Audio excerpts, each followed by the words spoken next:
Muling ipinahayag ni Manay Lolit Solis sa kanyang Instagram post ang kanyang hinaing sa GMA7. Ipinahayag ni Lolit ang kanyang pagkadismaya dahil hindi binibigyan ng GMA ng sapat na proyekto sina Paulo Contis. Naniniwala din si Manay Lolit Solis na may sapat na potensyal sina Paulo Contis at si Rian Ramos sa pagganap ng iba't ibang role. Sinabi rin ni Manay Lolit na nakakasawa na rin ang paulit-ulit na lamang ng paggamit ng GMA ng pare-parehong mga aktor sa isang palabas. Tanong ko lang, Salve, bakit parang hindi masyadong ginagamit ng GMA7 sila Rian Ramos at Paulo Contis?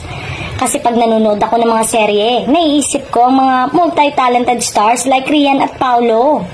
Yun pwede sa kontrabida, comedy at drama. Yun kayang-kaya ang mga role na ibibigay sa kanila. Kasi kung minsan, yung ibang stars na ginagamit parang paulit-ulit mo nang napapanood. Kaya naghahanap ka rin ng bagong kombinasyon, lalo pa ngayon na ang ganda ng aura ni Rian at Paulo. Very fit at sure na ang ganda sa screen.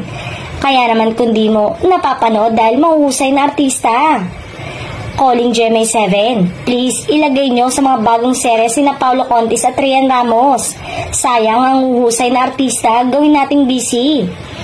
Baka naman umano maisip pa na lumipat ng network ng mga talent nila gaya ng nangyari kay Kim Domingo at Jenilyn Mercado.